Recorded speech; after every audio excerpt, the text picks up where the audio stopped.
Welcome to Tamer Bowling Video Ball Reviews. For all your bowling needs, check out our partner, PerfectAimBowling.com. Today we're testing the new Hammer Ripped. We're testing on a medium, high volume 40-foot house shot and Kegel's Dead Man's Curve, a 43-foot sport shot. First impressions, the Hammer Ripped, it's a good looking ball. It creates a nice wide pocket on the house shot, and this should be a fun review. For value, we gave the Hammer Ripped a B. It sits in Hammer's performance line with a commensurate price. With its polished finish over the hybrid, it's going to be a fairly versatile piece for medium conditions. Overall, we gave the Ripped a B+ for house shot and C+ on sport shot. Hammer introduces a new core and cover with the Ripped. In fact, they're releasing this hybrid and solid at the same time, which is rare, and Hammer still has the Gauntlet and Scandal cord balls, so something's going to give.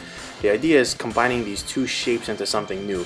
They've done that, and I would say the motion's pretty close to the Gauntlet core, maybe a little more than the Scandal reaction in terms of shape.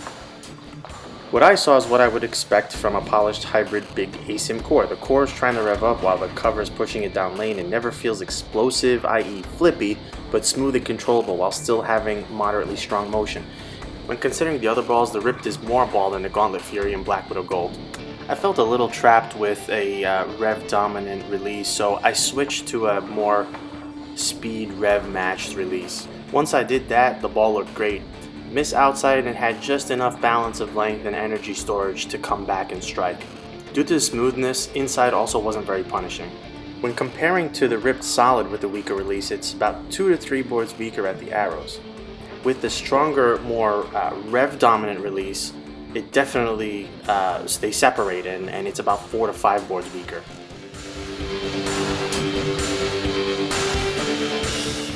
John is next, and wouldn't you have heard this story before? Yes, he likes shiny ASIMs, so he gets lined up pretty quickly with the Ripped and has a really easy time getting strong hit through the pins.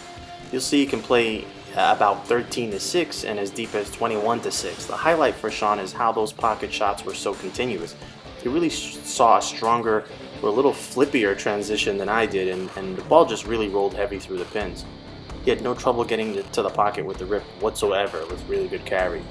It looks like the kind of ball he can stick with for a long time through a set.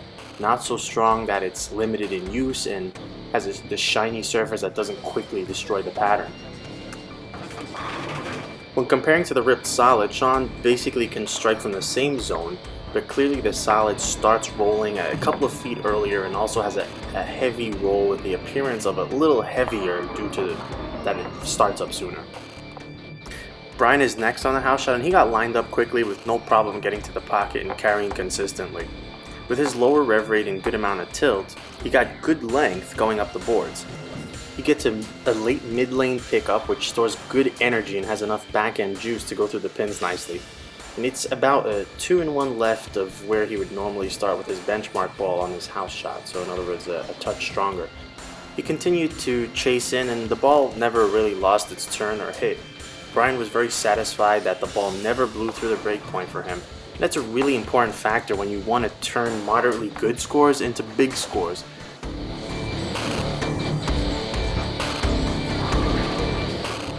Compared to the Ripped Solid, the Solid was a good full arrow stronger. It was he basically started with the Solid where the Ripped had finally hit the limit.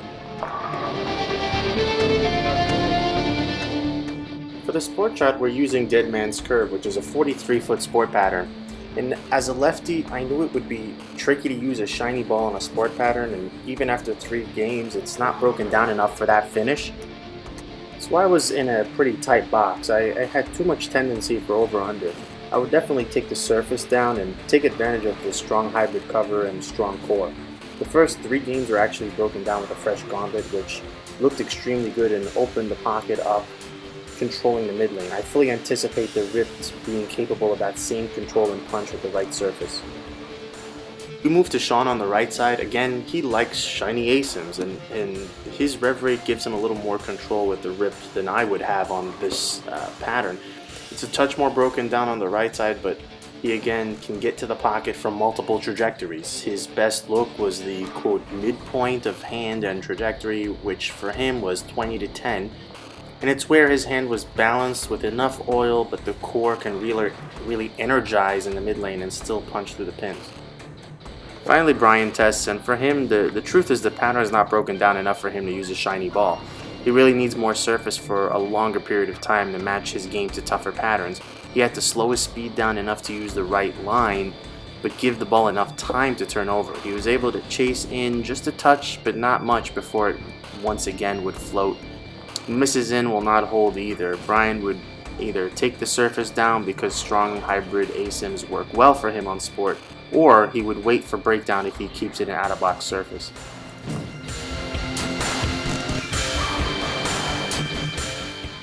Some final thoughts while you watch the extra shots here. In the end, we found the Hammer ripped a pretty versatile ball, especially on your typical house shots. It has the length and stored energy that most bowlers need to conquer house shots. It's strong but predictable down lane, which makes the pocket wider for most bowlers, and all three style bowlers had no issues using the rip successfully on the house shot. And it's got a surface finish that will allow it to be used longer through a set because you can chase it in. It's an ASIM, so there will be a limit to that. On the flip side, that shiny surface made it tough to use on the fresh sport shot. I can only assess out of box as a start, but knowing what the Gauntlet was capable of with surface, I have no doubt if you decided to put some Aberlon to this, you'll be happy on sport shots. But why do that if you have the rip solid?